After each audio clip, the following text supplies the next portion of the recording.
I would like to thank Kevin Smith for sending me this story, and I'm actually glad that this story was sent to me because there was a discussion that was being had a couple days ago where people were saying how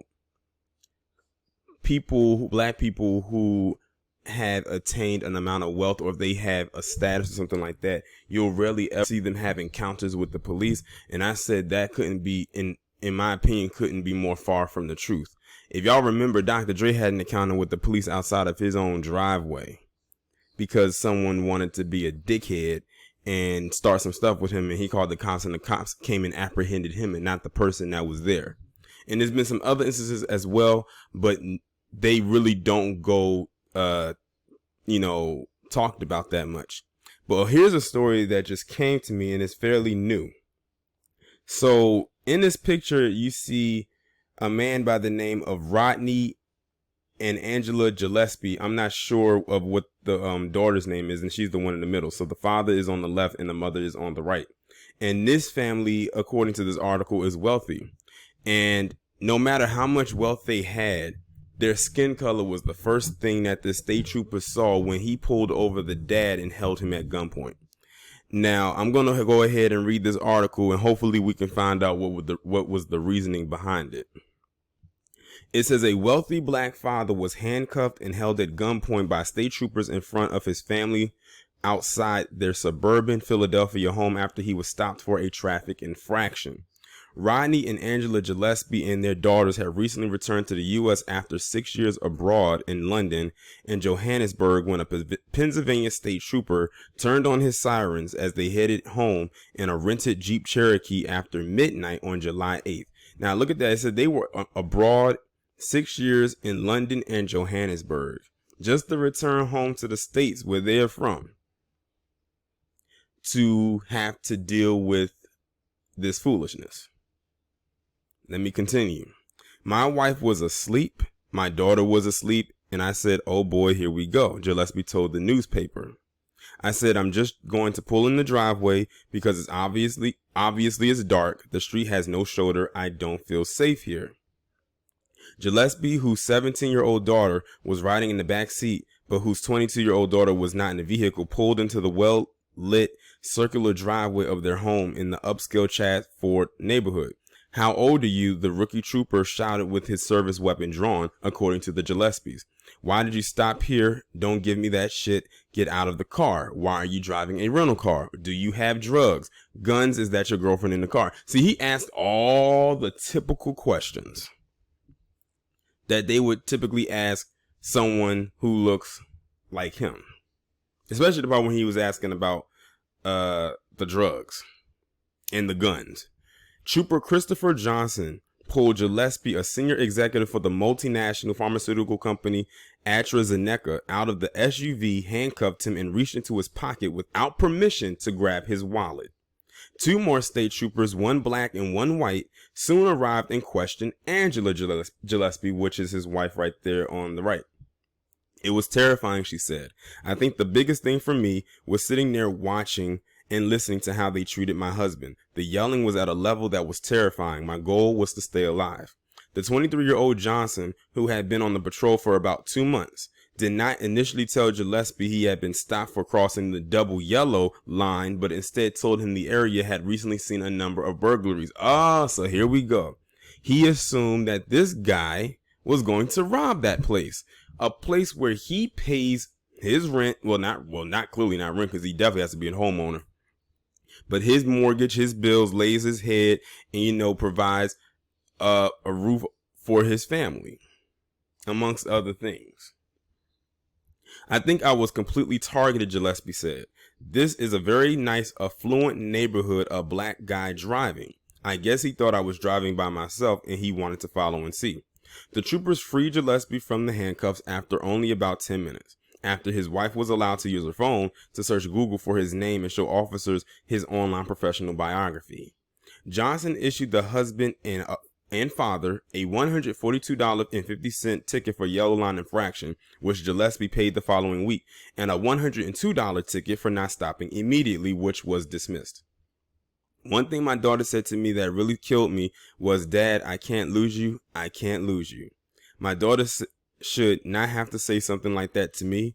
What she witnessed that night is etched in her mind. The couple, who are each 52, filed a complaint last week and are considering a lawsuit, which I expect them to do, and hopefully they win. A spokesman for the State Troopers Union declined to comment until the investigation was complete, but Angela Gillespie was shocked to be racially profiled upon returning from South Africa and the United Kingdom.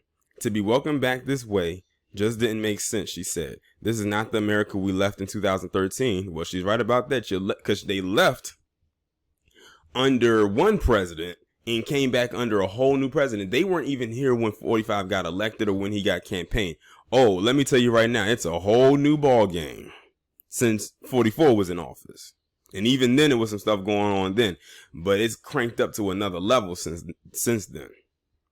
It says we've come back to an elevated rage. Well, I have to say this right here, and this is more so to the wife. It sounds like when she said she was shocked by this, you can tell that, I'm not going to say that they're completely out of touch with reality, but it's just the fact that they have not been here in the establishment for 6 years. They've been out of the establishment since 2013. The last time they was here, Obama was president. And he was 1 year into his second term, or going into his first year of his second term. They're coming back when 45 is literally going into another election cycle where he could be reelected. It's a whole new change of things since they've left, and a lot has also happened in between the time they've been gone. I mean, look at all these murders that, like, unarmed black people that got murdered between then. Just in 2014 alone, you had Eric Garner, John Crawford, and Tamir Rice. That's 3 in 1 year. And then, of course, you've had other things that have subsequently happened since then. So I'm not going to say that they're completely oblivious to what's going on. I'm not saying that, because I'm sure they know racism exists and racial profiling does exist. But when you're not in a place for a while, because it says they were in London and Johannesburg, South Africa for a total of 6 years, and they're coming back and this is what they're seeing, it's just because they have not been really exposed to what has been going on since they left. Because their media market over there is completely different. So they're just worried about what's going on in the places that they're in right now because they're not in the States. So it's almost like, I'm not going to say they're like immigrants, but it's almost like they are, because they don't know what was going on for those 6 years or what was going on when they got back. But I'm saying this to say this. It doesn't matter how much money you have. If they're going to profile you, they're going to do it. Because they have in their mind that you, as a black person or ADO West, should not have this, that, and the third. You should be in this position, in that position, and only they should be elevated to high statuses. And let's be real here. A lot of these cops really don't like wealthy black people or people who are of means, because that literally hurts their little feelings, because they don't get paid as much or even nearly as much as this man does. This man is an executive, a senior executive. So he's in the 6-figure or higher range annually. He and his family are set for the rest of their life. And it kills them just seeing this guy drive around like in there. And the thing is, they probably didn't even know who this was, because this is their first time working that area. They've never seen him before. And the suspicions will always rise. But guess what? When that white guy drove around into Dr. Dre's neighborhood and he decided to park in front of his driveway, which could have been seen as trespassing, and Dr. Dre confronted him, the cops come and they apprehend Dre and not the guy that caused the uproar. So y'all see exactly where I'm going with this. It's like us versus them, apples versus oranges. So you can apprehend the guy who actually lives there, not the guy who's trespassing. And in this case, you apprehend the guy that lives there. But yeah, just because you have money and wealth does not mean that they will not look at you a certain type of way. And especially if you have a lot of money, because they really going to pay attention to you then. Just like that security guard down in Georgia that was being a dick to T.I. And that was a black security guard. And I think he was just being an asshole when he was trying to get in, and his wife calling and saying that he lives here. And he was like, oh, I don't know, I can't let you in.